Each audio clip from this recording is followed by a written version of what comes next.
Platform के माध्यम से विभिन्न राज्यों में चल रही विभिन्न योजनाओं की समीक्षा की। पीएम ने रेलवे, रोड, बिजली, टेलीकॉम, कृषि क्षेत्रों से जुड़ी योजनाओं की समीक्षा की। प्रधानमंत्री ने इन योजनाओं को जल्द से जल्द पूरा करने का भी आग्रह किया। साथ ही पीएम ने डाक विभाग संबंधी शिकायतों पर भी चिंता जताई। उन्होंने कहा कि डाक सेवाएं समाज के कमजोर तबकों से जुड़ी एक अहम जरूरत है। प्रधानमंत्री नरेंद्र मोदी की अध्यक्षता में हुई मंत्रिमंडल की बैठक में 7वां वेतन आयोग से जुड़ा एक अहम फैसला लिया गया। मंत्रिमंडल ने 7वें वेतन आयोग को अपनी रिपोर्ट पेश करने के लिए 4 महीने का समय विस्तार दिया है। साथ ही वाणिज्यिक विवादों के तेजी से निपटारे के लिए मध्यस्थता कानून में संशोधन और बीओटी परियोजनाओं को पूरा होने के लिए 2 साल बाद 100% इक्विटी निवेश को भी मंजूरी दी। दिल्ली में यमुना नदी की सफाई को लेकर केंद्रीय शहरी विकास मंत्रालय ने 6 सदस्यीय समिति का गठन किया है। समिति सितंबर के अंत तक दिल्ली से होकर गुजरने वाली 49 किलोमीटर लंबी यमुना की सफाई के संबंध में सुझाव और सिफारिशें देगी।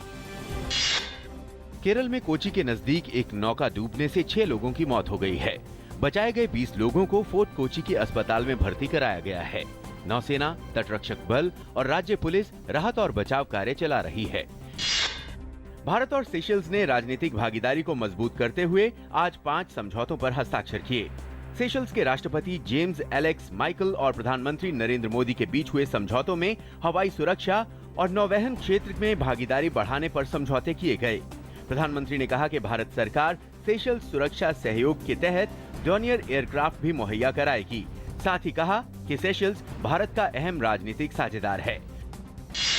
विदेश मंत्री सुषमा स्वराज 2 दिवसीय दौरे पर जर्मनी में हैं। आज उन्होंने जर्मनी की संसद बुंडस्टैग के अध्यक्ष डॉक्टर नॉर्बर्ट लॉमर्ट से मुलाकात की। इस दौरान दोनों नेताओं ने द्विपक्षीय संबंधों, आर्थिक संपर्क बढ़ाने पर चर्चा की। विदेश मंत्री सुषमा स्वराज ने जर्मन संसद के विदेश नीति आयोग के प्रमुख नॉर्बर्ट रेटगेन से भी मुलाकात की। इस दौरान दोनों नेताओं ने द्विपक्षीय संबंधों पर चर्चा की। उत्तर प्रदेश के अमेठी जिले में राजीव गांधी चैरिटेबल ट्रस्ट को बेची गई जमीन एक स्थानीय अदालत ने ट्रस्ट से वापस लेकर उत्तर प्रदेश राज्य औद्योगिक और अवस्थापना विकास निगम को सौंप दी। गौरतलब है कि केंद्रीय मानव संसाधन मंत्री स्मृति ईरानी ने अपने अमेठी दौरे के दौरान कांग्रेस पर आरोप लगाया था कि किसानों की जमीन हड़प कर राजीव गांधी फाउंडेशन ट्रस्ट को दी गई है। टेनिस स्टार सानिया मिर्जा को देश के सर्वोच्च खेल पुरस्कार राजीव गांधी खेल रत्न दिए जाने पर कर्नाटक हाईकोर्ट ने स्टे लगा दिया है। पैरालंपिक खिलाड़ी एचएन गिरीशा की याचिका पर कोर्ट ने ये आदेश दिया है। उच्चतम न्यायालय ने भारत में इटली नौसैनिकों पर चल रहे कोर्ट केस मामले में सुनवाई पर फिलहाल रोक लगा दी है।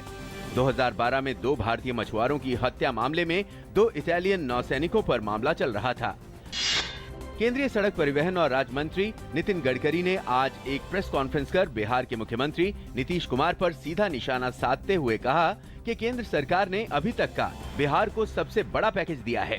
इससे साबित होता है कि प्रदेश में अभी जो सरकारें चल रही हैं, वो राज्य में विकास करने में असफल रही हैं। प्रधानमंत्री नरेंद्र मोदी ने गुजरात के लोगों से शांति बनाए रखने की अपील की है। उन्होंने लोगों से कहा कि हिंसा से कुछ भी नहीं प्राप्त किया जा सकता। लोकतंत्र की मर्यादा को बनाए रखने की अपील करते हुए प्रधानमंत्री ने गुजरात के लोगों को बातचीत से हर मसले के हल निकालने को कहा है और साथ मिलकर गुजरात को नई ऊंचाइयों पर ले जाने में सहयोगी बनने और अपना योगदान देने की भी अपील की। जम्मू कश्मीर में आतंकवादियों ने एक बार फिर अंतर्राष्ट्रीय सीमा पर घुसपैठ की है। ये घुसपैठ उरी सेक्टर में हुई, जिसमें सुरक्षा बलों ने 2 आतंकियों को मार गिराया। सेना के मुताबिक सुरक्षा बलों ने काजीमार इलाके में उग्रवादियों की मौजूदगी की सूचना मिलने के बाद वहां तलाशी अभियान शुरू किया, जिसके बाद सुबह करीब 7 बजे दोनों पक्षों के बीच गोलीबारी होने लगी।